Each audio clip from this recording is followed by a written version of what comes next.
Selamat datang di video ini. Saya Sri Surtini. Saya merupakan mahasiswi Universitas Jambi, Fakultas Ekonomi dan Bisnis, program studi Ekonomi Pembangunan. Di sini saya akan membahas tugas saya pada mata kuliah Ekonomi Kesehatan, teman-teman.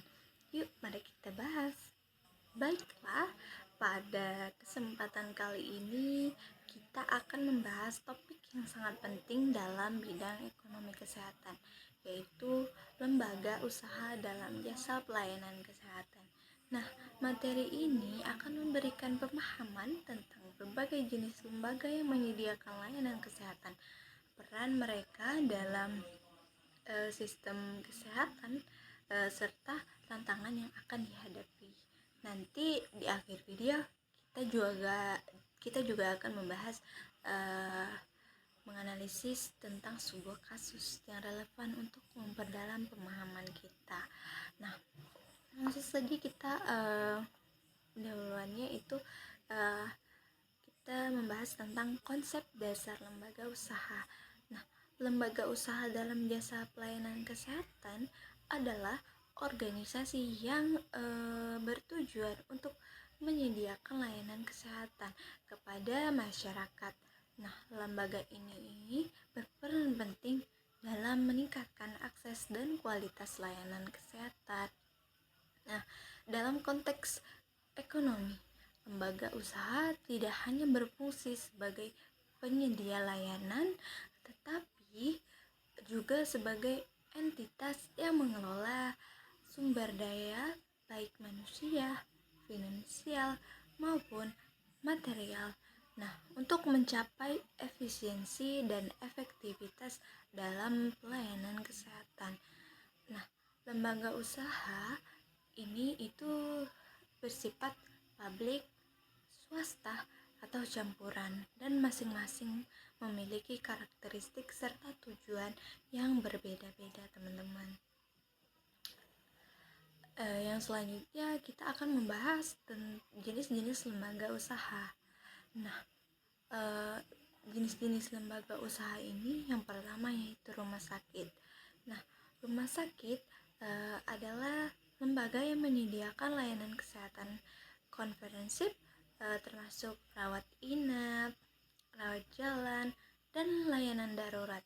Nah, rumah sakit dapat dibedakan menjadi rumah sakit umum, rumah sakit khusus, dan rumah sakit pendidikan. Contohnya yaitu rumah sakit umum. Nah, rumah sakit umum pusat misalnya, yang menyediakan berbagai spesialisasi dan layanan. Nah, yang kedua yaitu klinik. Nah, klinik ini adalah lembaga yang menyediakan lembaga yang lebih kecil dibandingkan rumah sakit dan biasanya itu menyediakan layanan kesehatan dasar. Nah, klinik dapat dikelola oleh dokter individu atau kelompok dokter dan seringkali berfokus pada perawatan primer. Contohnya itu klinik kesehatan yang memberikan layanan pemeriksaan kesehatan dan imunisasi. Yang ketiga yaitu puskesmas. Seperti yang kita tahu, puskesmas ini adalah pusat kesehatan masyarakat. Nah, puskesmas adalah lembaga kesehatan yang dikelola oleh pemerintah untuk memberikan layanan kesehatan dasar kepada tentunya ya masyarakat, terutama di daerah pedesaan. Nah, puskesmas ini berperan dalam promosi kesehatan, pencegahan penyakit, dan pengobatan dasar. Contoh, puskesmas yang menyediakan layanan kesehatan ibu dan anak. Yang keempat yaitu lembaga asuransi kesehatan. Nah, lembaga ini berfungsi untuk memberikan perlindungan finansial bagi individu dalam biaya kesehatan. Lembaga asuransi ini mereka mengelola risiko dan biaya serta berperan dalam sistem kesehatan dengan menyediakan akses ke layanan kesehatan. Contohnya itu teman-teman BPJS Kesehatan. Nah, di Indonesia yang memberikan jaminan kesehatan bagi masyarakat. Nah, peran lembaga usaha dalam sistem kesehatan itu kita akan bahas juga nantinya. Nah, lembaga usaha dalam jasa pelayanan kesehatan itu memiliki peran yang sangat penting dalam sistem kesehatan. Nah, mereka tidak hanya menyediakan layanan medis, tetapi juga berkontribusi dalam peningkatan kualitas layanan melalui standar layanan yang ditetapkan dan pelatihan tenaga kesehatan. Accessibility juga memastikan bahwa layanan kesehatan dapat diakses oleh seluruh lapisan masyarakat, termasuk yang kurang mampu. Inovasi dan teknologi juga ini mengadopsi teknologi baru untuk mendapatkan efisiensi dan efektivitas layanan. Nah, pendidikan dan promosi kesehatan itu juga bisa mendidik masyarakat tentang pentingnya kesehatan dan pencegahan penyakit. Baiklah, di sini kita akan menganalisis kasus. Nah, mari kita bahas kasus yang relevan dengan materi ini. Kita akan menganalisis kasus sebuah rumah sakit swasta yang mengalami penurunan jumlah pasien selama pandemi COVID-19. Nah, kasusnya ini banyak teman-teman di rumah sakit swasta yang mengalami penurunan jumlah pasien yang signifikan selama pandemi. Sebelum pandemi, rumah sakit ini itu memiliki rata-rata 200 pasien setiap hari. Nah, namun angka tersebut turun menjadi 50 pasien per hari.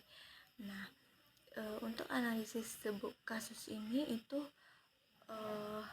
masalahnya penurunan jumlah pasien disebabkan oleh ketakutan masyarakat untuk berkunjung ke rumah sakit karena takut risiko terpapar virus. Selain itu juga banyak pasien yang memilih untuk tidak melakukan pemeriksaan rutin atau perawatan non-darurat.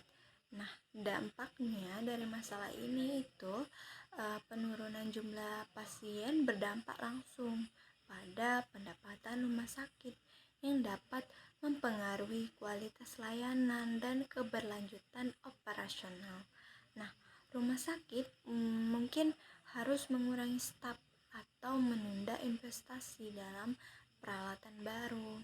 Jadi solusi untuk ini itu rumah sakit dapat menerapkan layanan telemedicine atau online untuk memberikan konsultasi kesehatan jarak jauh sehingga pasien tidak perlu datang ke rumah sakit dan meningkatkan protokol kesehatan seperti pemeriksaan suhu, menggunakan masker, dan sanitasi yang ketat untuk memberikan rasa aman kepada pasiennya, teman-teman. Jadi gitu, untuk melakukan kampanye informasi untuk mendidik masyarakat tentang pentingnya mendapatkan perawatan kesehatan meskipun di tengah pandemi ya.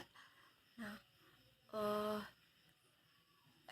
evaluasi setelah menerapkan solusi tersebut itu rumah sakit dapat melakukan survei untuk mengevaluasi kepuasan pasien dan efektivitas layanan yang diberikan. Nah, data ini dapat digunakan untuk merumuskan strategi lebih lanjut dalam menarik kembali pasien. Jadi kesimpulan dalam video ini kita itu telah membahas tentang lembaga usaha dalam jasa pelayanan kesehatan. Nah, kesehatan